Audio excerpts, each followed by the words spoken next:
poucas palavras. Um olhar sobre o mundo, a vida e a sociedade, à luz da Palavra de Deus, com Augustus Nicodemos. Está entrando no ar mais uma edição do nosso programa Em Poucas Palavras. É sempre um prazer ter você aqui com a gente. Agradecemos sempre a sua audiência. Comigo está o pastor Augustus Nicodemos, nosso comentarista âncora do programa. Olá, pastor. Olá, Nathan, querido ouvinte. Satisfação em voltar aí ao seu receptor.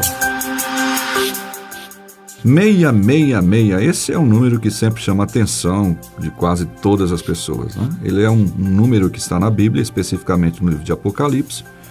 Está associado com o que é maligno e descrito como o número da besta. Muita gente acha que se trata de um código de barras ou um chip na mão das pessoas. Não raramente, há muitos vídeos circulando pelas mídias sociais alertando que um tal de chip que está em uso em vários países do mundo é a tal marca da besta. A marca da besta é o tema do programa de hoje, e se você tem dúvidas sobre o assunto, fique conosco nesses próximos minutos. Pastor Augustus, que marca da besta é essa que tanto amedronta as pessoas? É uma marca que literalmente vai ser colocada nas mãos ou na testa das pessoas? Não me esconda nada. Eu acho que a gente tem que começar primeiro definindo ou tentando entender quem é a besta, né? Isso. A besta é uma personagem que aparece lá no livro de Apocalipse, mais especialmente no capítulo 13, e que, de acordo com esse livro, ela surge da terra. Ela tem 2 chifres, ela parece um cordeiro, mas fala como um dragão. E ela exerce autoridade espiritual sobre os moradores da terra. Ela, inclusive, promove o culto a uma besta que aparece antes dela e que saiu do mar. Então, essa besta que sai da terra, não é, de quem nós estamos falando, ela opera sinais, opera prodígios. A Bíblia diz que ela é capaz até de fazer descer fogo do céu diante dos homens. E por causa desse poder que ela tem para fazer sinais e prodígios, ela seduz os que habitam sobre a face da terra e manda que todos façam uma imagem para que seja adorada, uma imagem que corresponde à primeira besta, a besta que saiu do mar, não é? E ela tem um poder tão grande que ela dá fôlego de vida à imagem da besta para que a imagem da besta fale e mande matar quem não adorá-la, não é? Então, essa é a besta, essa figura tenebrosa, né, que aparece aí no livro de Apocalipse, com todo esse poder. Não há muita dificuldade em reconhecer de quem o apóstolo João, autor do livro de Apocalipse, está se referindo, né? Sim. Está se referindo ao anticristo, uma personagem que aparece em outros escritos do Novo Testamento. Paulo se refere a ele lá na segunda carta aos Tessalonicenses como sendo o filho da iniquidade, o filho da perdição, o iníquo. E o próprio apóstolo João, nas suas cartas, se refere a ele claramente como sendo o anticristo. Sim. E é aquela figura que Jesus se refere lá no seu sermão escatológico, em Marcos 13, como sendo o abominável da desolação de que falou o profeta Daniel. Então, a identidade da besta remonta ao livro do profeta Daniel. Sim. E vem sendo historicamente interpretado como sendo essa figura escatológica que está no futuro sombrio da humanidade, que se levantará tomando o lugar de Cristo e se dizendo Deus e fazendo sinais e prodígios, enganando a humanidade inteira, escravizando e subjugando e perseguindo a Igreja de Deus, e que será, no final, com a vinda de Jesus Cristo, destruída completamente pelo poder de Cristo. Aliás, Paulo diz lá na 2 aos Tessalonicenses que quando Cristo vier, vai destruir o anticristo com o sopro da sua boca. Embora, então, a besta pareça essa figura formidável, terrível, poderosa, mas comparada com Cristo, ela vai ser destruída só pelo assopro de Cristo, como quem sopra uma velinha de bolo de aniversário, né? Cristo vai dar um sopro e vai destruir completamente a besta e o anticristo. Mas está dito lá no livro de Apocalipse, e aqui é que vem a pergunta, né? É curiosidade de muita gente, a questão da marca, né? O livro de Apocalipse diz que a besta faz com que todos recebam uma certa marca sobre a mão direita e sobre a testa. E diz mais que essa marca tem o objetivo de liberar as pessoas para comprar e vender. E quem não tiver a marca da besta, não é? Essa marca na mão e na testa não pode vender, não pode comprar, enfim. Não sobreviverá. Não sobreviverá. E diz também aqui, lá no livro de Apocalipse, que a marca que a besta vai colocar na mão e na testa é o número do seu nome. E essa expressão, número do seu nome, nos introduz o que nós chamamos de gematria. Gematria é o uso do alfabeto hebraico e grego como caracteres numéricos. Então, as 9 primeiras letras do alfabeto hebraico correspondem cada uma delas a um número. Então, Aleph é 1, Bet é 2 e assim vai até chegar em 9. E a partir daí, dezenas, 10, 20, 30 e a partir daí centenas. É daí que vem essa questão da Cabala e tal? Sim, a Cabala é uma exploração feita pelos místicos judeus na Idade Média, particularmente começando na Espanha, de significados ocultos na Bíblia a partir dos números que aparecem na Bíblia. Mas isso é bem antigo, né? Então, o que o autor do Apocalipse está nos dizendo aqui é que essa marca, ela é o número do nome da besta. Sim. E aí que todo mundo fica... Agora estamos diante de um mistério. Até porque o livro de Apocalipse diz assim: aquele que tem entendimento, calcule o número da besta, pois é número de homem. E aí diz em seguida, ora, esse número é 666. Então, é aqui que começa todo o frisson, né? Já teve muita gente que calculou, sei lá, né? Olha, Natsan, colocou para nomes de pessoas, cargos, autoridades e tal. Ronald Reagan, já calcularam. Verdade. Hitler, o nome do Papa. Uma série de outras personagens modernas têm sido enquadradas aqui. E a grande questão é, antes da gente tentar decifrar o que é que esse número representa e a quem ele se refere, nós temos que primeiro decidir como é que a gente vai interpretar o livro de Apocalipse. Sim, exatamente. Não é? Porque isso aí é que vai dar a chave para tudo isso. O livro de Apocalipse ele foi escrito numa linguagem altamente figurada, espiritual, que envolve figuras extraordinárias como dragões, criaturas mistas como serafins, que têm cabeça de águia, não sei quantas asas. Besouros. Besouros, escorpiões, não é? Então, é um livro que é cheio de figuras. Portanto, é um livro que ele não deve ser... A própria maneira como ele se apresenta é de um livro que não pode ser interpretado de maneira literal, porque aí nós teríamos um problema.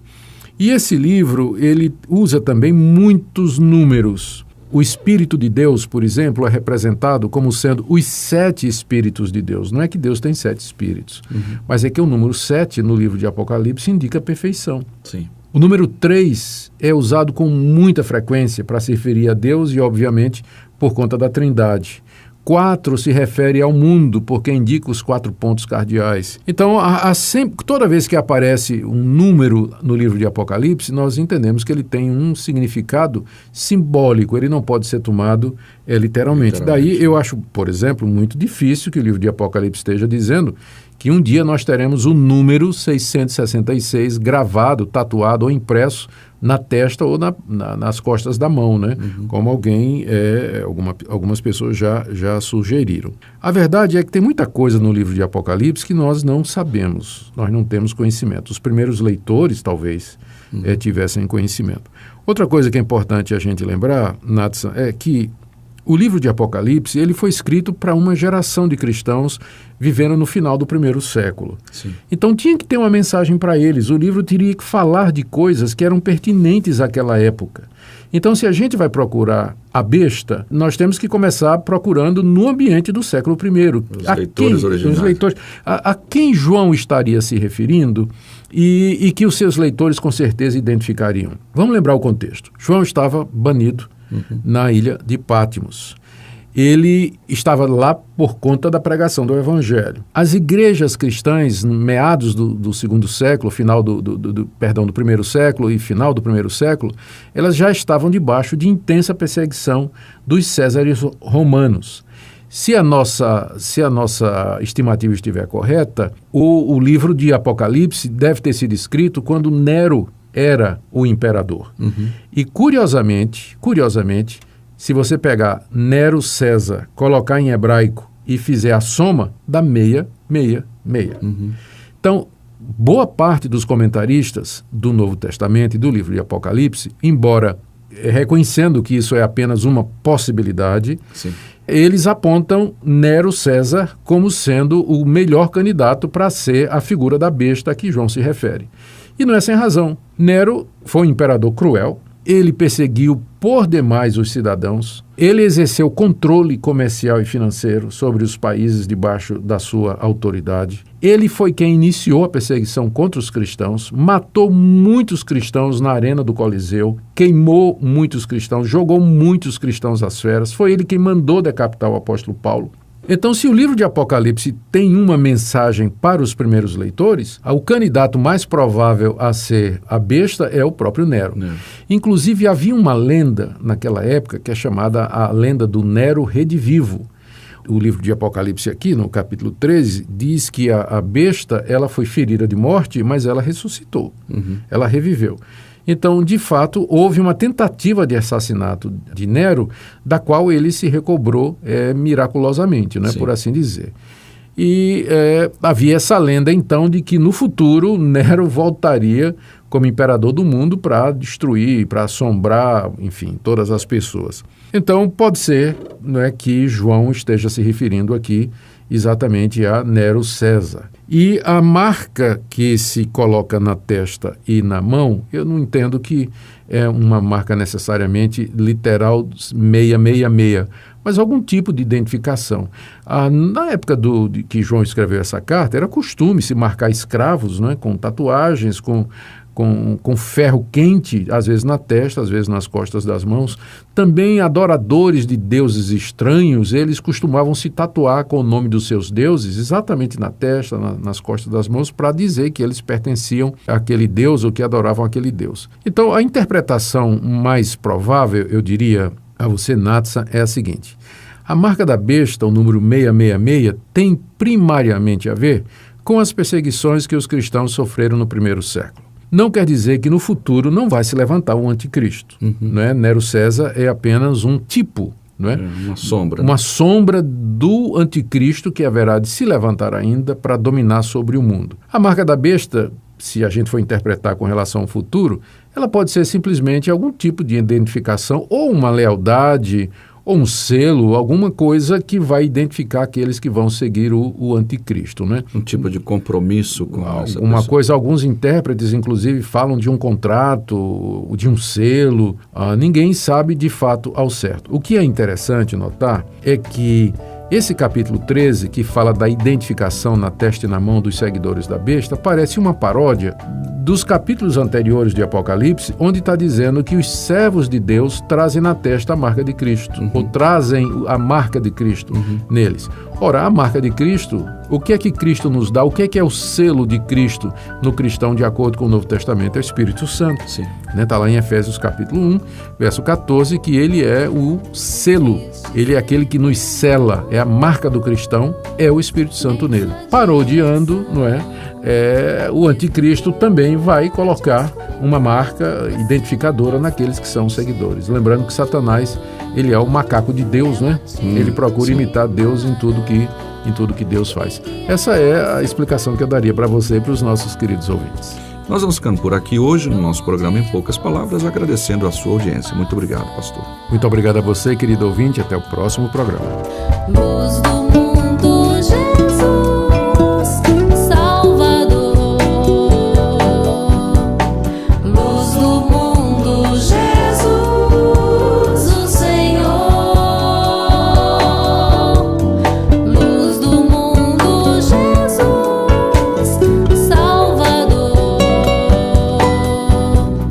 Luz do mundo, Jesus, o Senhor.